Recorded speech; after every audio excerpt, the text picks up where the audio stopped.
quería tocar, más bien, no quería tocar ese tema, porque creo que hoy Roberto iba a terminar de explicar, pero en lo que se conecta. Sí, digamos, ayer, bueno, cierto, hace 2 días, estábamos como infiriendo más bien qué complicaciones pudiera haber a la hora de entrar a un país o no, ¿sí? Y ya estuvieron viendo sobre algunas cosas que son por ejemplo, las aranceles comerciales, ¿sí? Que podrían ser una especie de barrera a la hora de hablar de un determinado impuesto. Y estamos hablando de que esos impuestos están designados más bien para que cuando tú quieras comercializar en un país diferente al tuyo, al menos digamos que los locatarios tuvieran cierta ventaja, ¿sí? Cuando hablamos de un arancel o de un impuesto a ciertas cosas. Por ejemplo, México no tiene un arancel especial, que yo me acuerde, con China, y lo que ha pasado es que China, al tener una mano de obra que, bueno, más bien, se especializó durante muchos años a tener una mano de obra exageradamente barata, ¿sí? Creo que también parte por su oferta-demanda de puestos de trabajo, llegaba a tener precios completamente irrisorios al mercado internacional. Es más, todavía seguimos nosotros eh, asociando a los productos made in China y made in Taiwan como productos relativamente baratos, aunque ya tienen tecnología y ya tienen productos que también podrían competir en el mercado de la mejor calidad en cuanto a productos, ¿sí? Pero lo seguimos asociando contra barato, ¿sí? Es más, casi cada producto que tú quieras agarres, voltea a ver en dónde está hecho y la mayoría está hecho en mercados asiáticos, ¿sí? Aún así, aún cuando existen algunos aranceles en algunos países, ¿vale? Entonces, eso fue parte de lo que vimos ayer. Eh, Hace 2 días me descanso un poquito cuando hay un descanso, ¿sí? Eso es lo que vimos hace 2 días y quedó pendiente nada más comentarles de la edad de la posguerra, ¿sí? Lo pusimos un poquito con el modelo de la edad de oro del capitalismo, que hablábamos que en los 50s y 60s hubo un crecimiento anual en muchos de los países como de Unión Europea, Japón y Estados Unidos, cercanos a Japón al 10% y en el resto del 5%. Que si ustedes, por ejemplo, investigan en cualquier lado, que un país crezca 5% es que está haciendo muy bien las cosas, ¿sí? O es que es de peligro ahorita, ¿no? Por ejemplo, China llegó a estar en el año 2010, 2011, estuvo creciendo a un ritmo del 6% y era como el peligro de China para los Estados Unidos, ¿no? O sea, China pasó de estar no sé, en el lugar número 15, 16, a estar en uno de los primeros lugares en cuanto a mercado, ¿sí? Y lo hizo con crecimientos del 5 o 6%. Por ejemplo, China, la India y Brasil son esos países que tuvieron mayores crecimientos en los últimos años y se notó. O sea, esos países emergieron de una manera impresionante. Y otros, por ejemplo, Singapur, ay Dios, me falla. También Medio Oriente tuvo 2, 3 países que crecieron enormidades, que vaya, hasta los pusieron en materia competitiva, que es parte del día de hoy, los pusieron en lugares impresionantes. Pero bueno, comentarles, en esa época no solamente era un país, no solamente eran dos, sino que eran varios. Prácticamente la mitad del planeta estaba creciendo a un ritmo impresionante y México, como les dije en esa ocasión, no era la excepción, ¿sí? En esa época México sí estaba muy de la mano con Estados Unidos en cuanto a porcentajes de crecimiento. Y, y de hecho, nuestra calidad de vida ha mejorado bastante con esta época. A pesar que después empezaron a montonar de crisis que ustedes ya se imaginarán por favor, cámara, camina si puedes, y Miguel, pues, y Adilén, que tú también puedes. Digamos, en las 50 y 60 se empezó a aumentar mucho lo que es la calidad de vida o la expectativa de vida, ¿sí?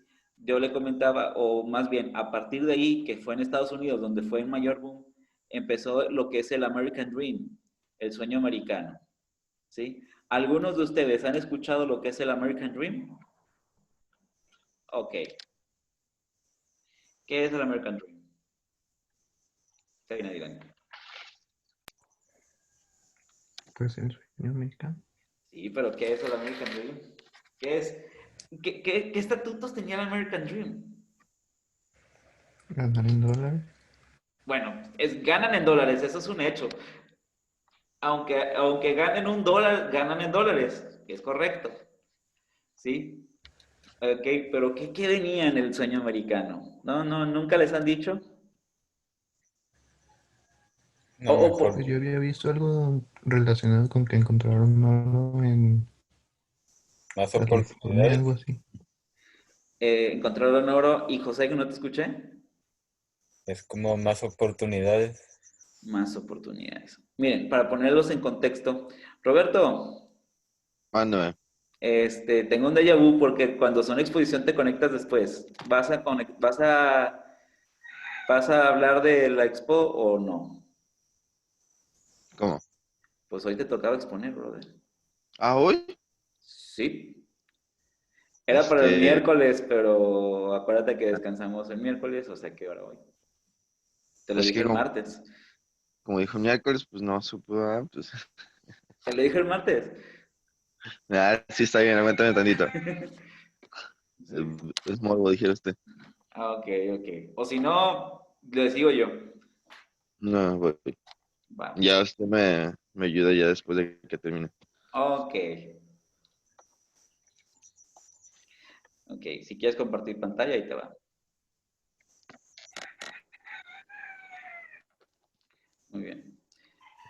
Voy. Uy, perdón, chicos.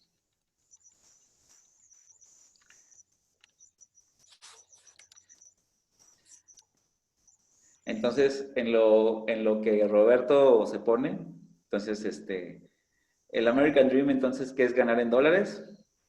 Es es una mejor expectativa de vida. ¿eh? Digamos, es una de las razones por la que tanta gente quiere ir a Estados Unidos o quería ir a Estados Unidos. ¿Sí?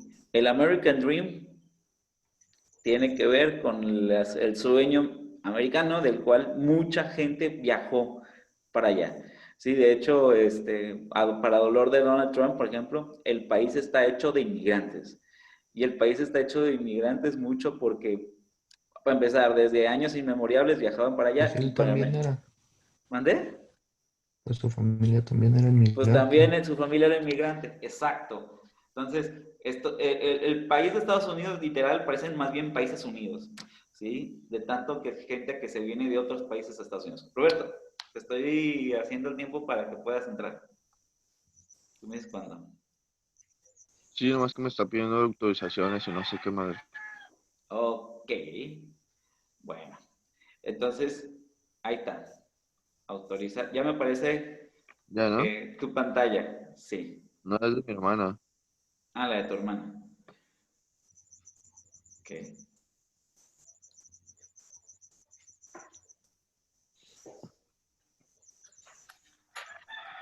Ah, no se volteó esto. Ok. Don't worry. Igual, si quieres, ya vi que está la presentación y si quieres con tu aportación de voz, ya con eso le entendemos. No te preocupes. Ahí está. Ok.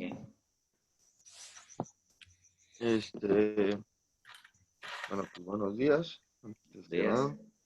Sí, buenos días.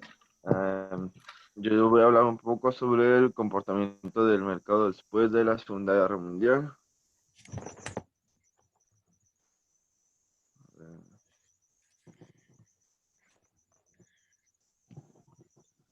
El comportamiento de la bolsa de valores.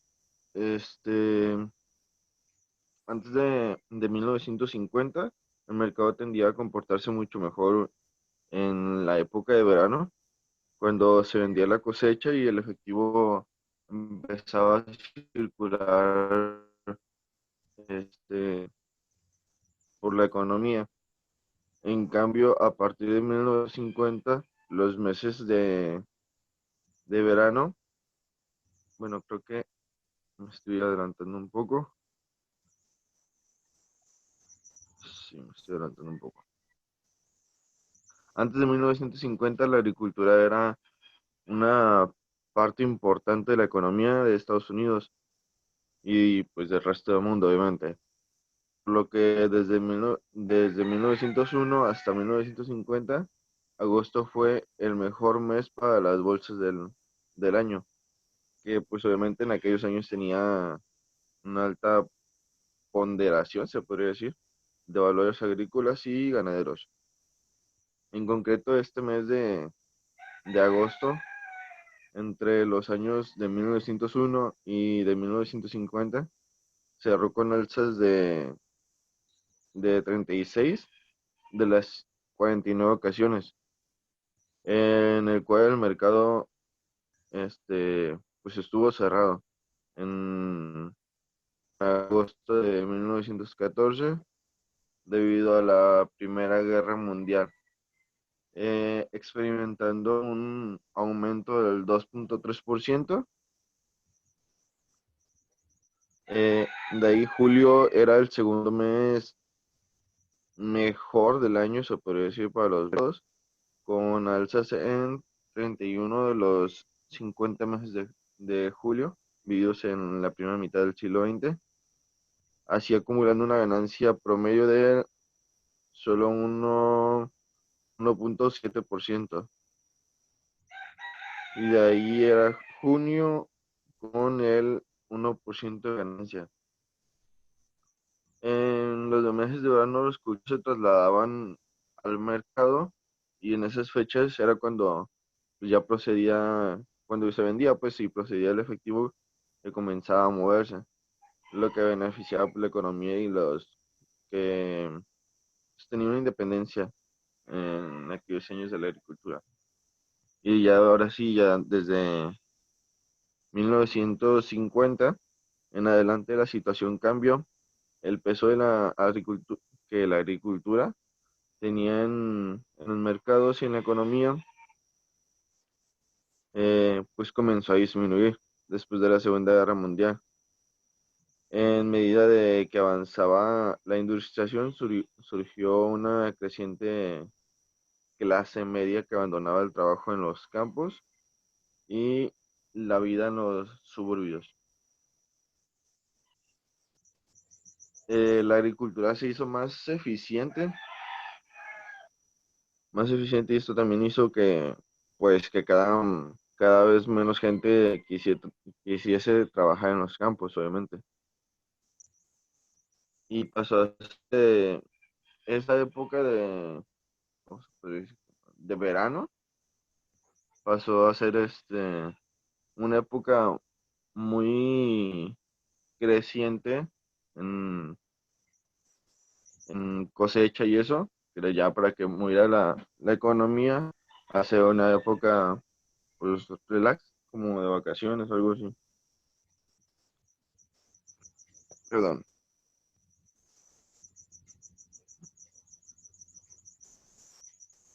Con estos cambios, pues agosto pasó de ser, como les cuenta, el mejor mes del año, ahora pasó a ser el segundo peor mes desde 1950.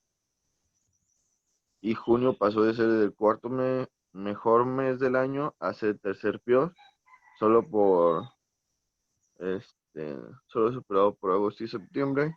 Y tengo una grafiquita.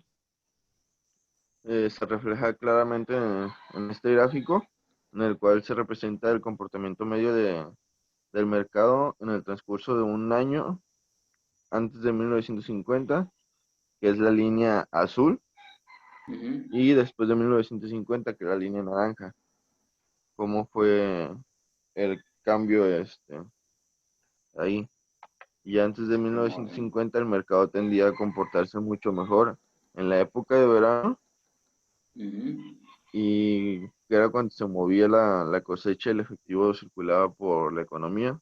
En cambio, a partir de 1950, los meses de verano, pues pasaron a convertirse simplemente en épocas de vacaciones, como ya lo mencionaba, donde la baja actividad económica hizo pues, que los mercados se trasladasen pues las mejores fechas que tenían en esos tiempos a los meses con mayor actividad, En este que caso. si mal no recuerdo eran en octubre y en abril, Sí. entre octubre y abril. Ok. O sea, sí, lo que estoy leyendo aquí, más disparidad en abril y mayo, ¿no? O sea, que antes era abril y mayo eran malillos y ahora pues, son relativamente buenos. Y esas, sí, claro que las ubico Ajá. re bien. Ok, dale extra. Ándale, Ah, háblame de no eso. sé qué onda. Espérame, es que Háblame del sueño americano.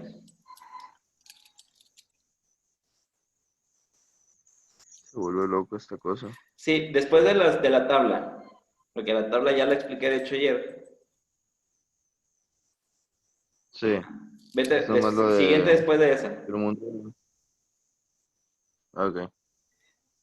Y eso pues, ya la alcanzó a explicar el profe ayer, antier. Ajá. ¿Cuándo fue? Antier, sí, antier, antier, antier. Siguiente después de esa.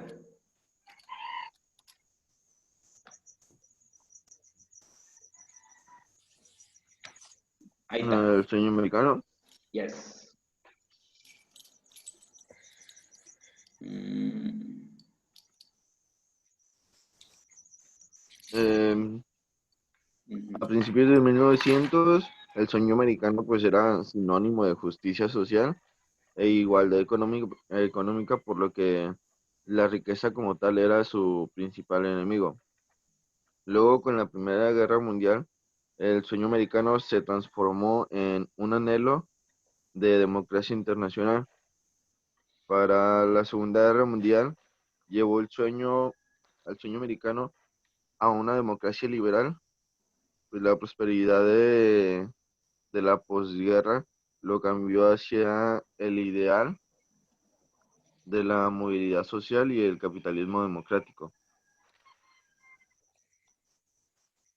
Más concretos, el sueño americano suele referirse a las ideales pues, que garantizan, ¿no? Más que nada la oportunidad de prosperar y pues tener éxito para lograr la movilidad social hacia arriba. Ujú.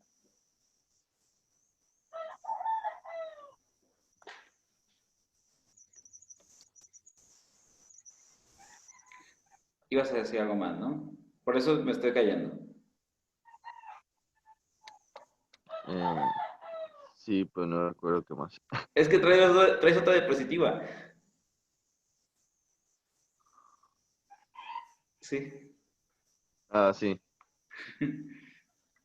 Y por último, el movimiento por los derechos civiles en Estados Unidos puso al sueño americano como sinónimo de igualdad este, democrática y en la actualidad la mayoría de la gente diría que tiene pues, que ver con el éxito individual conectado con la riqueza, pues más que nada, y con el sueño del inmigrante, que que cualquiera puede llegar a Estados Unidos y convertir su vida en un éxito, según. Ok. Gracias, gracias Roberto. Deja de compartir, por favor.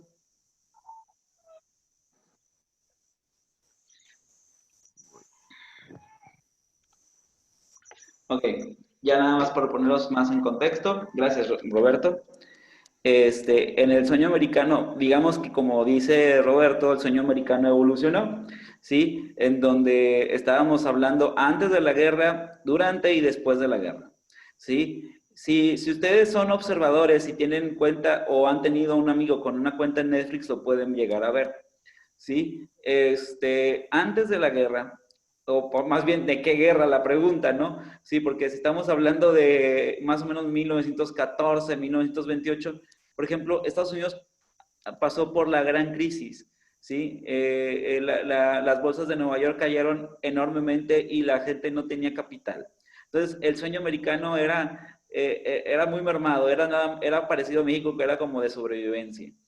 En la guerra, Estados Unidos empezó a agarrar una identidad cultural bien cañón del patriotismo exacerbado. Si tú lo puedes ver en caricaturas de Looney Tunes, tú lo puedes ver en Netflix con documentales que tienen ahí de apoyo a Estados Unidos y en contra del nazismo. ¿Ok? Y el sueño americano ahí tenía que ver con la lucha constante por tu libertad. ¿Sí? Y después de la guerra,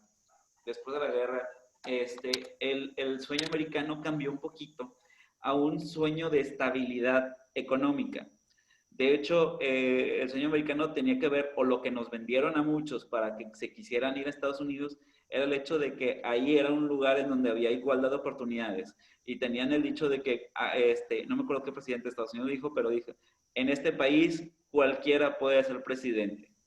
¿Sí? Entonces, ese tipo de cosas alentaba mucho a que decían, oye, imagínate que en tu país de origen no te pelan o por más que quieras o hagas, nomás no funcionas o no creces, pues decías, allá a lo mejor sí voy a tener una oportunidad porque cualquiera se puede ser presidente. Y luego empezó a salir la imagen idealizada del sueño americano, en donde la mayoría, o donde te vendían la idea de que todos tenían una casa en suburbios, esposo, esposa, 2 hijos, hijo e hija y perrito.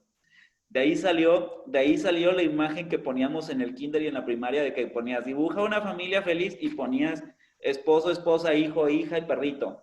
Era lo que se vendía en el sueño americano de los 50. Pasado en los 70 hay una película que se llama The Post, que también lo recomiendo mucho. En los 70 a pasar a la contraparte, ¿no? Aquí, en esta parte estábamos hablando que el sueño americano era una estabilidad económica, un trabajo de por vida y solamente el hombre trabajando y la casa que les digo con el hijo y la hija y el perrito. Y en los 70 cambió un poquito el movimiento hippie, en una parte de donde todos somos iguales, peace and love, etc, etc. ¿Sí? De tal suerte que se ha ido deformando. ¿Y por qué nos importa la historia de Estados Unidos? Porque, ¿qué creen? El país es más poderoso en influencia cultural del mundo es Estados Unidos. Europa sabe lo que le pasa a Estados Unidos. Asia sabe lo que le pasa a Estados Unidos. Y nosotros somos el vecino de ellos. Imagínense cuánto nos pudo haber impactado sus cambios políticos. ¿Sí? Por ejemplo, a nosotros nos llegaba con 6 meses o un año de delay, pero todo lo que hacía Estados Unidos o cómo iba evolucionando en sus conceptos, tratábamos de imitarlo en región 4 en México. Y véanlo en los sistemas de comunicación en México. ¿Sí? En los 70s, cómo se vendía también la idea, también aquí del Peace and Love, nivel México. ¿Sí? Y también de una lucha por tener una estabilidad económica, lo cual se vuelve difícil si te comparas con un país que tenía más potencial económico versus que nosotros que estamos en un lugar un poquito más abajo. ¿Ok? Hasta ahí. ¿Alguna ansiedad con la edad de oro del capitalismo y por qué nos fijamos demasiado en la historia de Estados Unidos? Para poder retratar más o menos nuestra identidad cultural y nuestra edad de oro. Muy bien. Ok. Entonces, ahora sí, a lo que nos atañe el día de hoy. El día de hoy, ya después de saber un poquito de la edad de oro, de eso, pues también saber un poquito sobre desarrollo económico. Creo que podemos ya empezar más o menos a inferir por dónde va un desarrollo económico, pero si no, igual lo dejamos aquí, ¿sí? En donde el desarrollo económico, es lo que está en las letras rojas, implica qué tanto un lugar puede mejorar sus condiciones de vida para que los miembros de esa comunidad o de ese lugar puedan vivir un poco mejor. ¿Sí? Habla un poquito sobre calidad de vida, habla un poquito sobre factores productivos, habla un poquito sobre la satisfacción de todos los miembros de esa comunidad. ¿Ok? El desarrollo económico en un mundo capitalista se puede ver reflejado entre qué tanto aumenta el Producto Interno Bruto. Recuerden, el Producto Interno Bruto es cuando es la cantidad de dinero que se puede mover de un país. ¿Ok? Luego, ¿qué tanto aumenta el ingreso o la renta per cápita? Para ponerlos en contexto, cuando escuchen la palabra renta per cápita o ingreso, es cuánto puede ganar una persona promedio en un año. Siguiéndolos, poniéndonos en contexto, hasta no hace mucho, me acuerdo de la estadística, esa no la tengo ahorita hacia la mano de este año, el ingreso per cápita anual de cada mexicano era cerca de 8,000 a 9,000 dólares en el año. Y te preguntarás, oye, pero no me salen las cuentas, ¿no? Si yo gano 4,000 pesos mensuales, lo multiplico por 12, son 48,000 pesos. Y si yo calculo 9,000 dólares al año, lo multiplico por 19 o 20 pesos, que está el dólar con el México, ¿sí? Me sale como 170,000 pesos, que es donde está el dinero restante, ¿no? Pues bueno, estábamos hablando de que hay gente que gana más y gente que gana menos y se vuelve una proporción. ¿Ok? Entonces, depende del país de origen, es la renta per cápita, que es la capacidad económica que tiene el promedio de la población. Ojo, no es lo mismo promedio que mediana. ¿Sí? Ok. Luego, la importancia de la producción industrial. ¿Qué tan importante es la industrialización en el lugar, en el país en donde está? ¿Qué tanto peso tiene la agricultura en este caso? La estructura social, o sea, qué tanta estructura o qué tanto infraestructura pueden llegar a tener en algún lugar, qué tantos cambios tecnológicos, qué tanto acceso a salud y educación tienen. En este caso, por ejemplo, ustedes pueden sentirse bien que tienen cierto acceso a educación, hay países en donde hay menos, hay países definitivamente en donde hay mucho más acceso a educación. ¿Qué tantas igualdad de oportunidades existe? Como lo que hablábamos hace ratito, hace 5 minutos, que en Estados Unidos se vendía la idea de que cualquiera podía ser presidente o cualquiera podía ser millonario en Estados Unidos siguiendo una receta de oro, así como que si te lavas los dientes, te comes tus verduras y te despiertas temprano, vas a ser millonario. Pues algo por el estilo, estamos hablando de qué tanto puede existir una igualdad de oportunidades. Pareciera que en todos los lugares es la misma igualdad, pero en realidad no es cierto. Incluso hay países en donde depende en qué casta naces, en qué situación económica mueres. Para no irnos tan lejos, la India tiene sistema de castas, ¿sí? En donde si naces de una casta rica, por más tonterías que hagas, vas a morir relativamente rico. Y si vienes de una casta económicamente mal, por más gracias que hagas, vas a morir en un estándar de rico-pobre. No se me va a entender. Entonces, es por eso que muchos de estos migran a otros países en donde tienen un poquito más de oportunidad de igualdad de condiciones. Y por último, acceso a crédito. El crédito es una de las ventajas o uno de los elementos de riqueza por excelencia. Sí, es una manera de poder saltarte, bien utilizado, poderte saltar escalafones sociales o escalafones económicos. Entonces, si es un país que tiene mucho acceso al crédito, pues es un país que puede evolucionar o puede empezar a invertir más. Es algo, de hecho, que es parte del real sueño americano. La diferencia o la ventaja de Estados Unidos conforme a México, en esencia, si tú vives allá, es tu facilidad de acceder a crédito. No sé si alguien de ustedes tenga algún familiar en Estados Unidos que sepa que tenga las tarjetas de crédito hasta el tope, ¿sí? Y que de alguna manera u otra están así como que no se miden por cuánto dinero tienes realmente, sino cuánto tienes de límite de crédito. Estados Unidos tiene una cultura de tarjeta de crédito mucho más cañona que la mexicana. Y es realmente su ventaja competitiva conforme a México. ¿Sí? Si te quieres manejar en cash en Estados Unidos estás perdido. Si te quieres manejar en crédito, allá tienes posibilidades. A diferencia de acá es más una cultura de cash, de dinero líquido, en efectivo. Muy bien, pues bueno. Cuando hablamos también de mercadotecnia internacional y cuando hablábamos un poquito de la calidad de vida o poder medir la calidad de vida en desarrollo económico, también pues tenemos que hablar de competitividad. Queremos saber qué lugar tiene mejor calidad de vida y por qué, ¿sí? Hay dos fuentes muy confiables que las dos las pongo el día de hoy. Una mucho más confiable que la otra, ¿sí? Y es en donde vamos a entrar incluso la tarea del día de hoy, ¿vale? Cuando hablamos de competitividad, pues es fácil, ¿no? Incluso, no sé si ven la imagen de atrás. ¿sí? La imagen de atrás la tomé de Pixabay, bueno, sí, y la tomé del Mundial de Rusia 2018. ¿Sí? Si se fijan ahí, son los países de Rusia 2018 en el Mundial de Clubes. ¿Y por qué pongo un Mundial de Clubes de fútbol cuando hablo de competitividad de otros países? Porque definitivamente el deporte es una representación lúdica, o sea, así como divertida, de ejemplificar la competitividad entre los países. ¿Sí? Es una manera de decir, a ver quién gana, quién pierde, de una manera más lúdica. Entonces se vuelve hasta una sátira de lo que vive en la economía mundial. Muy bien. Cuando hablamos de competitividad internacional en materia económica, hablamos de qué tanto pueden tener infraestructura, ciencia, tecnología, capital humano, acceso a educación, salud, su infraestructura gubernamental, etc, etc, etc. Muy bien. Les decía, en este no me quiero centrar mucho.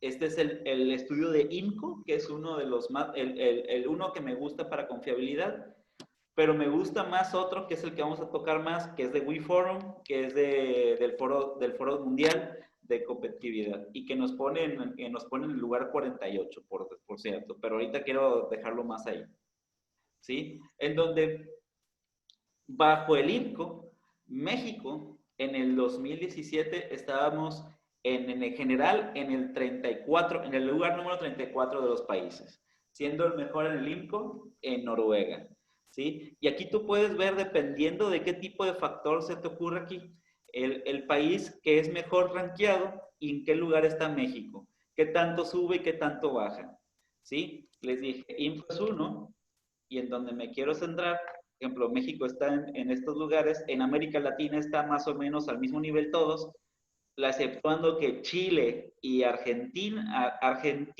y aquí arribita me falla. Aquí arribita está todavía más poderoso que México en cuanto a competitividad internacional según INCO. Pero me quiero, como les dije, ir bajo el de WeForum, que creo que es más completo. Les pasé un PDF, que es el estudio completo del Foro Mundial, ¿sí? No es para que lo lean todos. Si lo lean todos, mis respetos, porque pues en realidad no necesitas saber lo de los 144 países.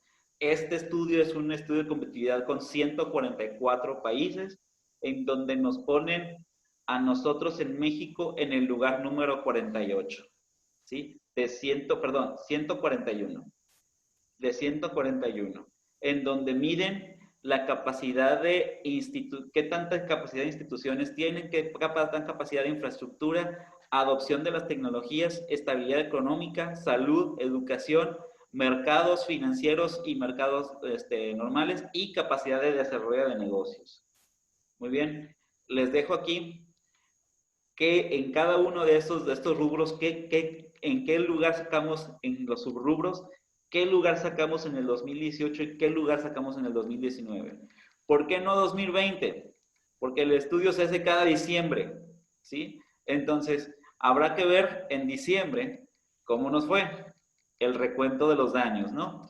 Pensando en que, por ejemplo, si tú te fijas que si un país es más bueno o más malo, dependiendo de condiciones de estructura, tú te puedes checar, por ejemplo, ¿qué tanta transparencia presupuestaria estamos en México?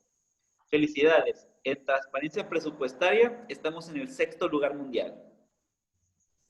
Es un muy buen lugar, 6 de 141 es formidable, pero en seguridad policial, ¿ya vieron en qué lugar estamos? En el 139 de 141, ¿sí? Por ejemplo, ¿sí? ¿Sí? En libertad de prensa, 118, ¿sí? El mejor rankeado es Noruega. O sea que, por ejemplo, si quieres sentirte seguro siendo un comunicólogo, vete a Noruega. Y desde Noruega empiezas a hablar lo que quieras de México, ¿sí? Así se refiere más o menos cómo es el ranking, ¿vale? Tú puedes checarte cuál es el mejor país o los mejores países. Están los 141, cada uno tiene un estudio parecido en esto, nada más que está en inglés, nada más es traducirlo, ¿sí? Y viene nada más de lo del 2019, esta tabla ya se los agregué yo, ¿vale? Pero la idea es que ustedes puedan meterse y ver, por ejemplo, yo sé que pues México es el lugar que queremos checar, pero si tú quisieras comercializar con otro país, por ejemplo, si José decía Japón, la idea es que tú te metas a Japón y ver sus fuertes y sus débiles, ¿sí? En qué son fuertes y en qué son débiles, para saber con qué voy a toparme a la hora de comercializar con ellos, ¿sí? Y aquí lo puedo llegar a saber. Por ejemplo, todo lo que esté abajo de 70, o sea, que esté en el lugar del 70 al primero, es bueno. Todo lo que sea del 70 para arriba, o sea, al 141, de la mitad de tabla para allá arriba, es que estamos de plano muy mal o que tenemos que mejorar algo, ¿sí? Por ejemplo, en combate crimen organizado, en el 140, mi hermano, ¿sí? Digamos, en la percepción, al menos mundialmente, está un poquito mal, hablando de estos 141 países. Pero por otro lado, tenemos países en propiedad intelectual, estamos en la mitad de la tabla, no estamos tan mal. En infraestructura, para hablar de cosas positivas, en acceso a energía eléctrica estamos empatados con 67 países en el segundo lugar. ¿Sí? Tenemos 100% de acceso a energía eléctrica y pureza de servicio de agua, estamos en el lugar 72. ¿Sí? Islandia es el mejor país en cuanto a pureza del agua. Y así quieren, chequen en algún video de lo que quieran, por ejemplo, en Islandia, tú abres el grifo y definitivamente puedes tomar el agua de ahí sin problema. De hecho, muchos países de primer mundo lo pueden hacer, pero en Islandia todavía más cañón.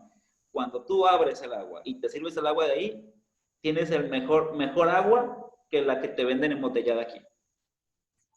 ¿Sí? Entonces, por ejemplo, por eso Islandia está en el mejor lugar en pureza del servicio del agua. Pero, por ejemplo, en infraestructura, ya no estamos hablando de que Islandia es el mejor lugar. Singapur es el mejor lugar. De hecho, a nivel global, en competitividad bajo el Foro Mundial, Estados Unidos es el segundo lugar, Singapur es el primero. ¿Sí? Tiene mejores condiciones de infraestructura. ¿Sí?